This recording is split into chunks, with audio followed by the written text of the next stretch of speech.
Hello everybody and welcome back into my studio.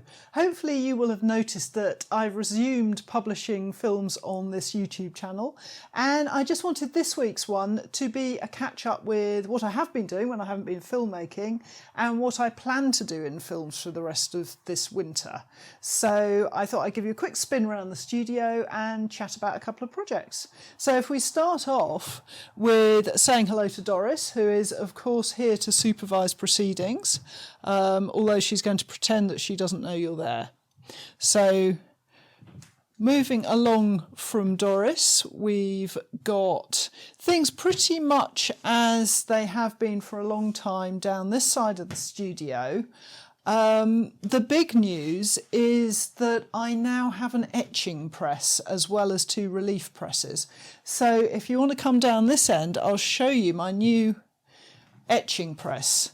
This is one made by Art Equipment Limited, and one of the sort of ingenious things about this is when I was trying to fit this into the studio, I was trying to work out how it could take up as little space as possible. So I went for a press that could fit onto this workspace. But of course, Ben pointed out that if I put the press on the workspace, the bed would be very high.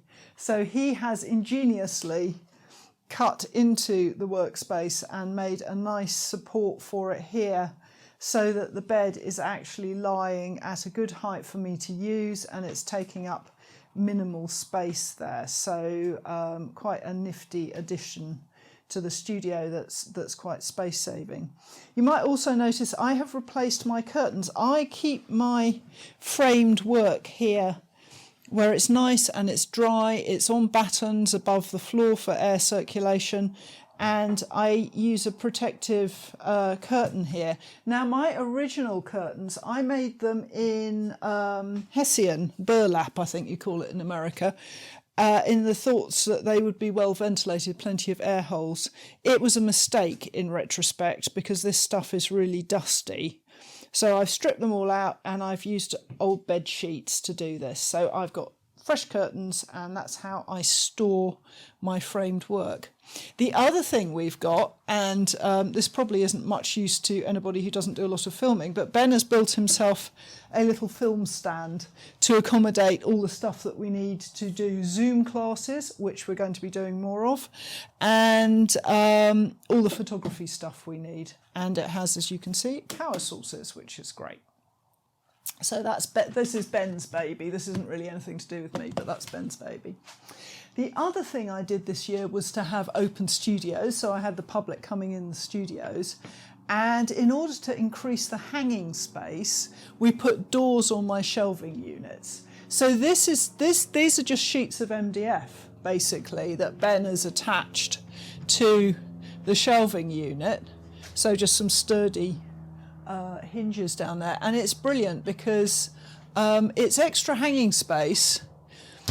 But what I'm using it for as well is, you can see we made these sort of like trouser hangers on acid to hold up the newsprint and paper that I need regularly. So it means that my newsprint's really easy to access. But what I hadn't anticipated about having this white space, and I found really, really useful, is when I'm drawing for prints, I'm using it to hang up my prints so that I can see them from a distance, and I can live with them for several weeks and make changes as I go. So this is a print that I'm just about to start working on, and that means that I can kind of live with it and change it and correct the design by hanging it up there. So having this has been really, really excellent. And then the rest of the presses and things are the same as before. If you haven't noticed or you haven't seen the other film about looking around my studio, you can see my hanging system here, where I'm just using bulldog clips for hanging stuff. And I should mention also how I hang up my inks. I should just show you that if you haven't taken in the other studios tour, because it is quite a useful way of hanging up printing ink. So I'm going to get Ben to have a little spin around here and just have a look at my inks all hanging up there. So that's another thing that we've developed over over time as sort of systems for hanging rollers and inks. And you may have noticed over here I've got a whole pile of Japanese woodblock printing brushes, and these are just drying thoroughly before they get tucked away.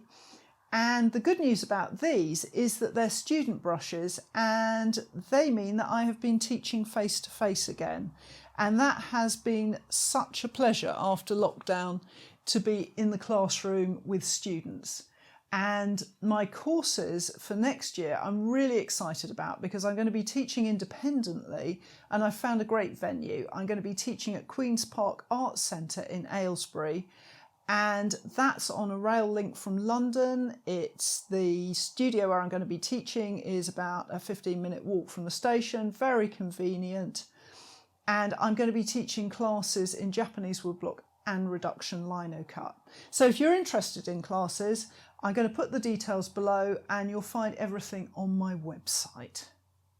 Now we've been around the studio, I want to talk to you about the films I'm going to be making, and also a little bit about my book, which is the main reason why we haven't been making any films. So I have written a book about lino cut and reduction printing for Crowwood Press.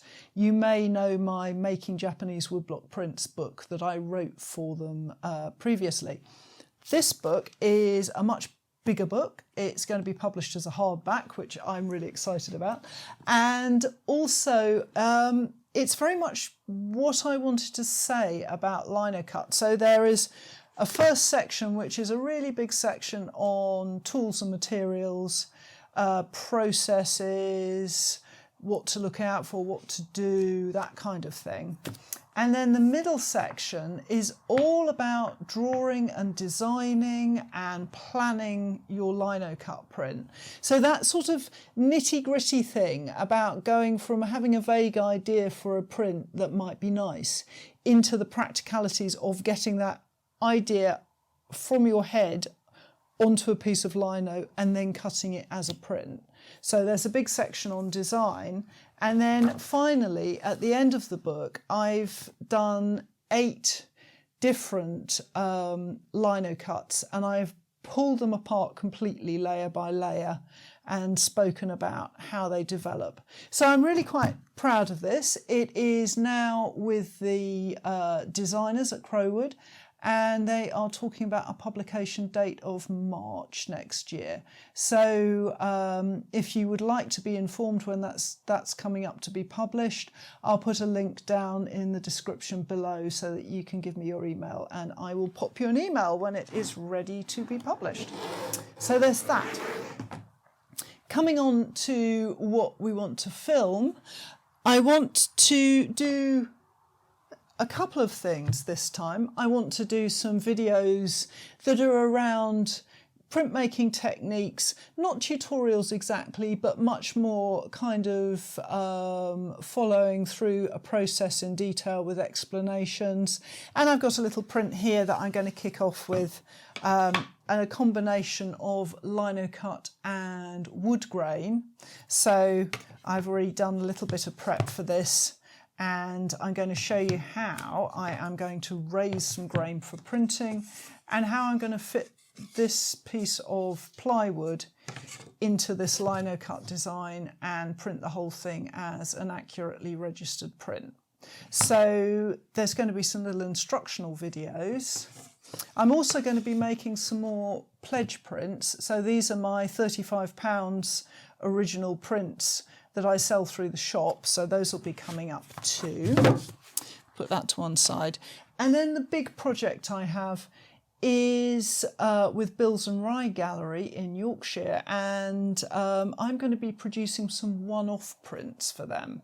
So let me just show you. First thing is that I have been doing a lot of drawings for this, and I'll just run through some of these. I've been working on various different landscapes to make these one-off prints. So each of these landscapes that I've drawn, I'm going to pull apart and print maybe 4 or 5, 3 or 4, see how it goes, different versions of each landscape in different ways, which is going to mean a lot of experimentation as you can see, we've got everything from coastal Scotland to Japan, and lots of things to work on there. So I'm going to be exploring a new paper, and I've actually got a film coming up where I'm going to interview Craig from Origami Factory about their papers, and you may know their editioning papers that are widely available, certainly in the UK. I'm going to be working with one of their handmade papers. This is Yoshino, and I'll be talking about that a lot more in the films when I'm documenting making these exciting prints.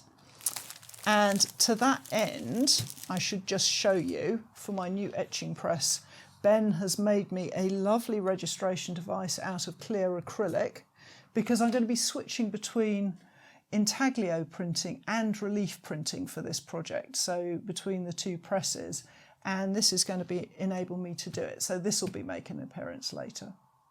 The other thing is that I've been experimenting. If you follow me on Instagram, and I hope you do, then you will see I've been experimenting with things like working with caustic soda, etching in lino, and dipping into other techniques like this Sumi Nagashi marbling technique, again with the idea of incorporating these into these experimental prints I'll be making.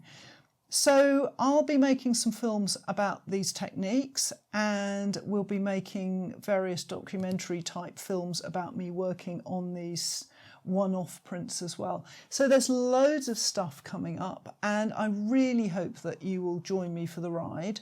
And if you do want to do that, don't forget to subscribe to my channel, and I will hope to see you along the way.